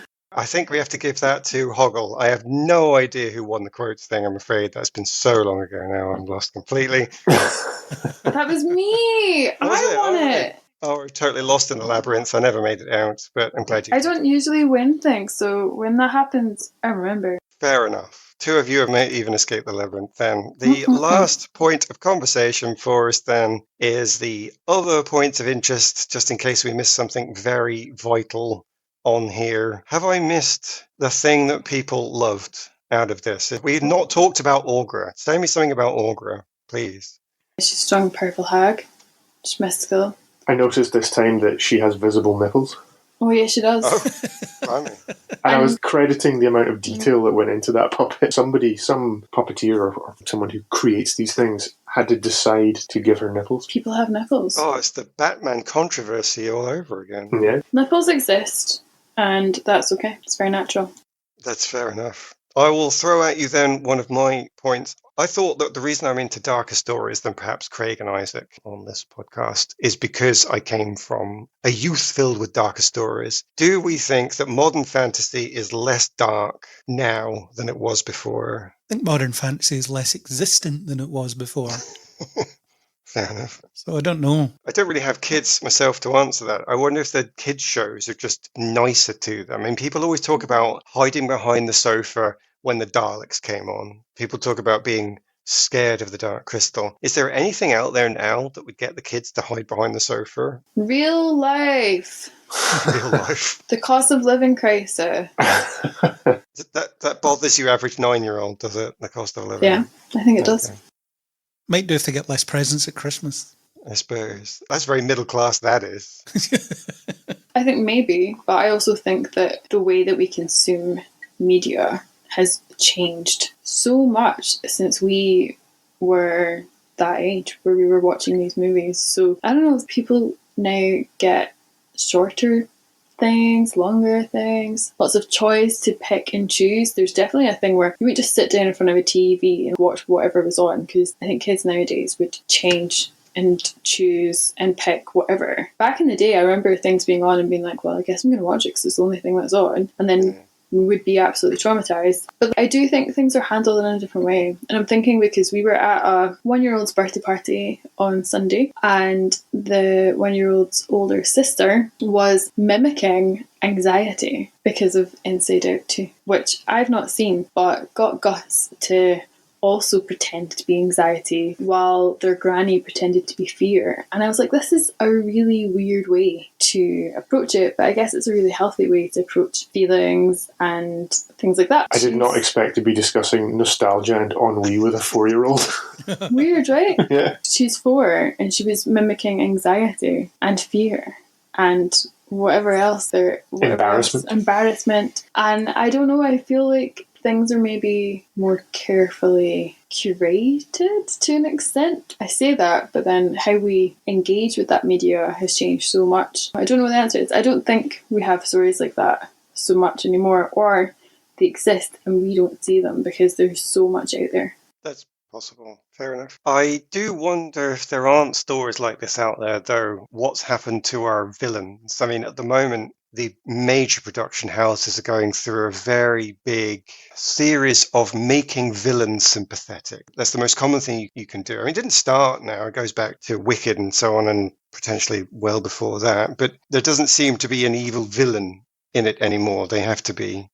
understood. But I do want to go back to our old villains and ask who was best, Chamberlain or Jareth? I definitely found Chamberlain scarier as a child. All right. Yeah. But that's probably just because of how uncanny those creatures looked. What did I call them? Like rat turtles? Yeah. I would say Jareth because I remember him. Yeah, I think I would say any of the I always found Stacy's. him to be more of a kind of trickster than malevolent. He He's going was. to turn a baby into a I goblin. know, but he sings and dances, so I didn't find that as scary as some of these weird puppets. Even watching them eat was gross. Yeah, but he talks about how all the other goblins that he has in his kingdom were once babies. Yeah, I'm fine with it. So there's that. I definitely have to say that the Skegsies remind me of Angelica Houston's witches when they take off their wigs and their spiny backs are all sort of curved. Another traumatic childhood memory. Yeah, so I think the Skegsies traumatise me because they're like a higher version of the witches. I have to say, I've never quoted Chamberlain or imagined myself as him, but I think younger me did quite fancy playing the part of the bad guy in Jareth. I could have seen that. I guess he's got a coolness to him. He's got blue tips in his spiky hair when he's at the ball.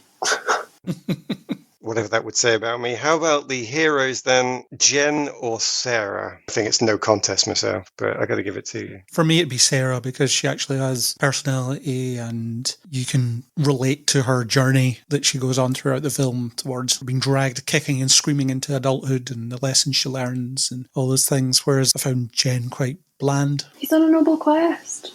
Yeah, but what else is he doing? He's on it because he has to be on it. Yeah. That's what happens to noble quests. He's a cog in a prophecy, that's all he is. Well, so any hero is in any story, right? It's set up that they end up with the burden of completing the quests that only they can do. Yeah, but he's constantly told, this is your destiny, you have to do this. Yeah, but so's Luke Skywalker or whoever. Everyone's told that this is your destiny. Well, no, with Luke Skywalker, for example, you get a lot more sense that he has a choice to make. And in The Empire Strikes Back, he, according to Yoda, makes the wrong one by leaving. Whereas Jen just kind of goes through the motions. And Sarah, you can believe that she might fail because she has no idea what she's doing. And she was able to figure out that only one of us lies, one of us tells the truth riddle so quickly. So smart. Yeah. Yep. Yeah, really good puzzle solver. I don't know. The heroes are the puppeteers. That we met along the way. Okay, let's tidy this up with final points. I'm going to have to go to the surprise winner of the first quiz who celebrates her victory. What have I failed to mention about Dark Crystal Labyrinth, Natalie, that you think should have been brought up? The crack foxes from Chili Down. the Chili Down. I was like, they're definitely the birth parents of the crack fox from the Mighty Bush. Violet will have to let us know if the Mighty Bush made it to the States. I feel like they did. Yeah, I think so. And that some of the scenes are great. I like the magical. I like how everything's really glittery in the labyrinth. That's quite magical. I don't know, I was going to say that some of the scenes in the labyrinth are slightly too long, but I can overlook it because there's a chattering little Ambrosius, which Ambrosius hasn't been mentioned at all, and I just want to give a big shout out to Ambrosius because R.I.P. that dog was tight. Ambrosius is one of two characters that definitely deserves a mention. I've got the other one in my head at the moment. If nobody else mentions him, I'm going to. That's fine. Let's go to Craig. Give me something that I didn't mention that I should have done. One thing I want to bring up, but there was no organic place to do it, was in Labyrinth, the idea of the fantasy world lets her down, as in her conception of it. The fairy tale logic doesn't work, as in drawing the arrows, because the little mischief makers that live under the road keep turning them round or removing them entirely. It's things like the talking animal guide sends her the wrong way. The love interest is actually the villain. The scary monster isn't scary. Your brave knight is a loser, that kind of stuff. I found that quite an interesting subversion of all that, and the decaying aesthetic of the labyrinth as well shows you that her innocence is crumbling and her innocence is fleeting and she will have to grow up. So I found that symbolism through imagery quite interesting in the way that the fantasy world was portrayed. Yeah, that's one of the definite themes. I think that's the thing I was getting to earlier when I was talking about the Dark Crystal has a plot, it has a story, it has a quest, but it doesn't have themes that it investigates, and you've just given one of them there. Not everything is what you think it is. It's not always what it seems. It's something that is there throughout, and it is definitely in all of those characters. They're all purposefully the opposite of what she might have thought they were to follow that theme. And the imagination point was interesting as well, because it was something I picked up on. If you look in her room, there's a lot of paraphernalia that you see in the labyrinth represented in one way or another, and obviously she has the Wizard of Oz book on her shelf and stuff. And I didn't pick up on this myself, but when it was in my research, apparently pictures of all of her mother's relationships, and one of them is just a picture of David Bowie. It is, yeah. So she's conjured that image of romantic outlook. And there's a sculpture. There's like a doll of the Goblin King. There is. On her desk. There's also lots of musical posters. There's Cats. There's Evita. If you look, it's not that there's lots, it's that everything is there in her bedroom. If you name something, it's there. You've got the MC Escher picture is the final scene. Yeah. All the characters, as you say, every single one, the goblins are there, the fires are there. If you look for them, Hoggle's there. The scene where she's dancing in the ballroom is the little musical box. I think the fact that I noticed any of them on what is ostensibly a first viewing was good going. I think how... What's the word when it's not subtle? What's the word for not subtle? Obvious.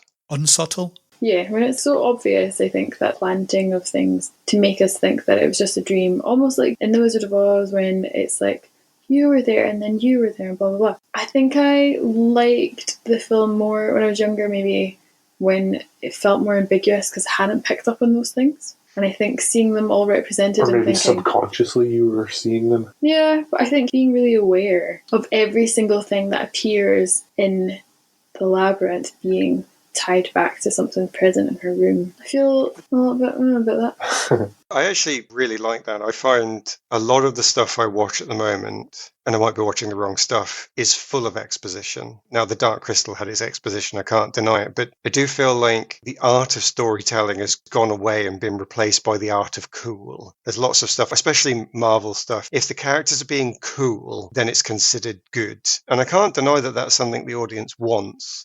But it's not something I'm interested in. And back in the day, especially things like The Labyrinth, none of that was explained. It was expected that you just picked it up on your third viewing, your fourth viewing. Even the idea that you'd want to watch something more than once. I mean, good grief, how mad is that? But you really did watch things multiple times. You got the video cassette when I was a kid and you watched it again. Like you said, there weren't that many TV channels. So I'm going to go the opposite and say that that's one of my favorite things because nobody at the end said, "Oh, Sarah, look, all the things around you, the scene in your dream, isn't it magical?" That would have been awful. I hated that so much. Well, that's exactly what The Wizard of Oz does. It does that, and you were there, and you were there, and you were there. Okay, well, there's a point where people perfected storytelling after doing it for decades, and before that, maybe it didn't quite work out. Yeah, I had 50 years before. I was going to say, it had a purpose in The Wizard of Oz where it was making you question or think in a particular way. It does signpost it at one point, though, towards the end, doesn't it? Where she says something and then the toys come to life for a second and say something and then they become inanimate again. Say what? Which bit? Is there not a point where she's in her room and she says something and then a couple of things come to life to reply and then they go inanimate again? But her friends are there. Yeah, they're just there. They don't come to life. They come back and visit her in the mirror and then they have a party. And then everything's well and fine. Yeah, it's not creepily like the doll of Hoggle comes to life. It's just, no, he's in the mirror. So she sees them as the mirror versions of themselves. Mm-hmm. And then they're suddenly there in her room. And I have to say that I would definitely be the person who says, yes, I'll play, when Didymus at the end says, would anybody like a game of Scrabble? I would totally play Scrabble. Yes, me too. But I need to call out Craig for talking about the Talking Animal Guide. You have to refer to him better than that. Come on, who was it? I don't remember. It's just a little worm. Oh, I loved the worm. The worm. You've got to mention the worm. Natalie, talk about the worm. We can't go through this without talking about the worm. Oh, look at its tiny little scarf and it's so fluffy. And so wrong. And the thing is, it's the adventure setter in a way, isn't it? Where if she'd asked the right question. Exactly. And it made me think of, you know, the movie The Cube. Is it The Cube? Where it's like a horror cube. Have you seen it? Is it the one with all the different rooms that shift around? So you have to solve these puzzles. A group of people wake up and they're in a room inside a cube and they don't know where they are. But they get told that they have to figure out how to get out. And it's a bit like Saw or something like that. Good grief. It made me think of that because at the end of, spoiler alert, at the end of the movie The Cube, they remark on the fact that if they just opened the door to the room that they were in, or something like that, it's something about if they had just waited, or if exit was right there. The exit was right there. And it is that whole thing of, I was watching Labyrinth and thinking, oh my god, it's just like The Cube, where she could have avoided all of these learning opportunities. I bet you didn't think that's where she was going to go with that when you asked about the worm. How they get from the worm to the cube. I was trying to keep it nice and happy and positive. Oh yeah, it was happy, was it? But you're right, that's part of it. The idea that you have to be careful because the worm is actually not tricking her. He's not even wrong. He honestly believes he's helping by keeping her away from the dangerous castle. Oh wait, is that what you thought was happening? Well, that's kind of the point. He says, oh, if she'd have gone down that way, she'd have gone to that castle. He doesn't want anybody to go to the castle. It's a bad place for him. He's a worm. It's horrible. No, I didn't feel Scary. like that. I didn't feel like that at all. I thought it was a tongue-in-cheek, funny thing of, she just kept on going straight because she'd been able to perceive that there was a path ahead of her that directly led her to the castle. She could have saved herself all that bother. I didn't view it as the worm is trying to keep her from reaching there, I viewed it very much as the worm saying, "Oh man, she's a way off down the wrong blooming track. She could have just gone straight ahead." I mean, I can't be right because I don't think there is a right answer, but because he was helping her, I thought he was carry on helping her, but you can't even trust help because even help can be wrong. So we could both be right. We are, because we both viewed it and that's our takeaway, so we're absolutely both right. But I think it comes back to not asking the right question, which is definitely a lesson she learns. Exactly. And more important even than that is that I loved how very British everything was in this. Because there were, come inside and have a nice cup of tea. Come inside and meet the missus. Yeah. I loved all that. Sammy the family. Even the bit just before they meet Jareth again, when Hoggle is helping Sarah, and they come by the wall faces. And it's so very British when Hoggle says, "Shut up, we don't want to hear your... Oh, please, I never get to do this. I never get to say my bit." Oh, yeah. And he says, "No, you can say it, but don't expect a big reaction." "Oh, no, I wouldn't want to put you out." "Oh, no, I'll just say it, and you can ignore me." Just love all that. Oh, it's funny.